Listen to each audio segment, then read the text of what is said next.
Hi guys, it is Aoife from Fred VC Died Laughing and I'm here with a tag video today. So I am going to do the Great British Bake Off tag, which was created by Jack over at Reading with Jack. I wasn't tagged in this video. He created it around this time last year, I think.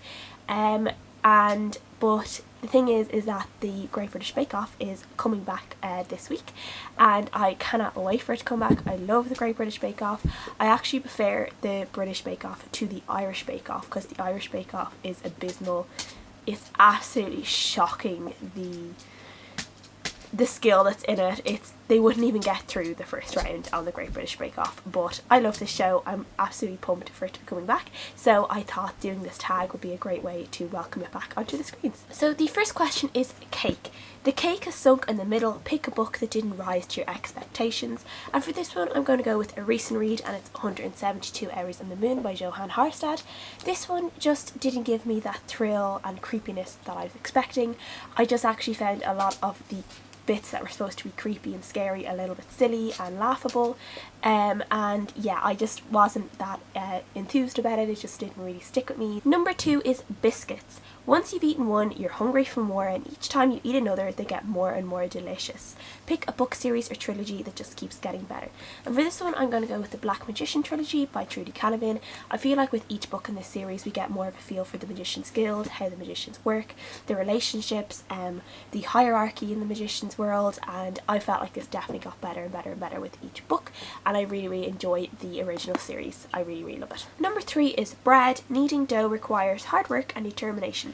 Pick a book that you put off reading for ages and needed a lot of determination to pick it up. And I'm going to go with Empress by Karen Miller. I picked this up in like a bookshelf in my library where they were giving away books that they didn't need anymore, so they were free, and I picked this up about a year and a half ago and I kept meaning to read it. I never read it. I picked it out of my TBR jar in June. I didn't read it in June. I didn't read it in July, and finally this month I said I'm going to read this. I have to read this, and because I didn't want to get too far behind with my TBR jar picks, so I ended up reading it, and it took a lot of determination to get through as well because it was 700 pages. It wasn't the greatest read of my life. I gave it 2 stars for various reasons that I gave in my wrap up this week, but yeah, I wasn't mad about it, but it did take a bit of determination to pick it up. Number 4 is desserts. Foreign desserts such as crème brûlée and Spanish Windtorte are on the menu. Pick a book set in a foreign country. And for this one I'm going to go for The Smell of Other People's Houses by Bonnie Sue Hitchcock, and this is set in obviously in the US, but specifically it is set in Alaska, and around the time Alaska became an actual state of the United States of America. So it has kind of this like bit in it that I never really knew about. It's not really a place that I know much about, Alaska, and I just felt I really got the feel of what it's like to live in Alaska. I really enjoyed it. I really enjoyed the little bits about Alaska that I learned, and about some of their lives out in the boats and bits and pieces like that, and yes, I really enjoyed it. Number 5 is Alternative Agreements. Not usually used but surprisingly good. Pick a book from a genre you wouldn't normally read but ended up loving, and for this one I'm going to go with Seabiscuit by Laura Hillenbrand. This is a non-fiction book. It's a memoir about Seabiscuit the racehorse, and it is non-fiction obviously, and I don't actually read that many memoirs if they're not, like I read a couple of celebrity ones, but I haven't actually read a whole lot of them, and I don't really read a whole lot of non-fiction. I ended up really enjoying this. It was told really well. It was told in a really nice story-like way, and yeah, I actually was really surprised by how much I ended up loving it. Number 6 is Pastry. Shortcrust pastry can crumble easily. Picked a character who you initially liked, but as you read more and more, your relationship with them crumbled apart. And for this one I'm going to go with Hey Cat in Empress by Karen Miller again. Hey Cat is a girl who was sold as a slave at the very start of this book, and she ends up kind of figuring out what it is that how women are portrayed in the book, or in this world that she's living in, and how she is someone who is a slave girl. She is a she brat, and she basically has no future, and she goes out to make sure that she is going to have a future. She is really set that she is going to make sure that she gets the kind of future that she wants and that she thinks she deserves. So at the start I thought that she was going to be really interesting to follow, that she was going to be really persevere and really, I guess, trail her own, like make her own path, I guess, and she did do that, but she did it by being very arrogant and mean and petty and really, really horrible to other people, which I didn't like. She wasn't specifically women friendly either. It's not like she, you know, raised herself up in this world and then kind of made it easier for other women to do the same. She was very much against that. And yes, as a character, by the end of this book I really hated her, and I'm looking forward to the other books and hopefully where she will be defeated and killed, because that is what this kind of book is like. But I really didn't like her by the end of this book, and yeah. So number 7 is Victoria or Old Fashioned Bakes.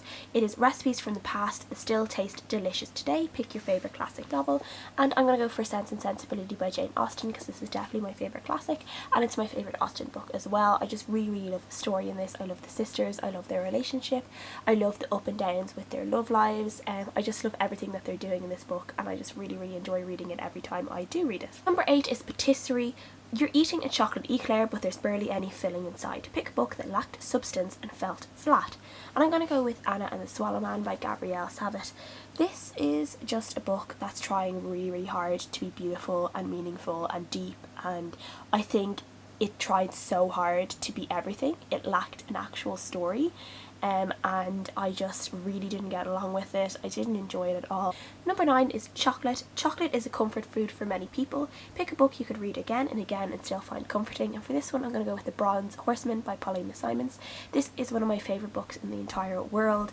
I can't stand when people hate on it, because a few people on BookTube do really dislike this book, and it just breaks my heart every time I hear people dissing it, because I just love the story. I love the love story in it. I love all the relationships in it, and I could just read this again and again and again and never get bored, because it is one of my favourite series of all time.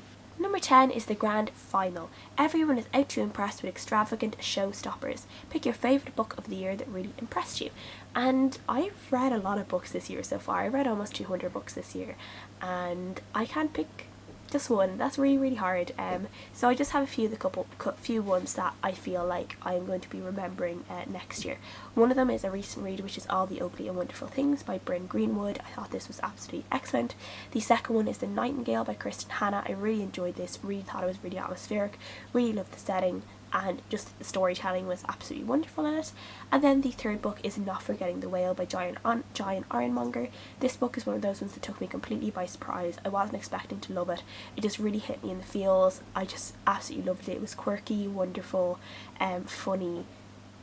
It was amazing. I absolutely loved it, and I would really recommend people read all 3 of these books because they're excellent. I'm going to tag 3 different channels for this book tag. First of all, I'm going to tag Lauren over at Lauren and the Books, because there is no one else I can think to be the better person to tag in this video, because she loves the British Bake Off as well.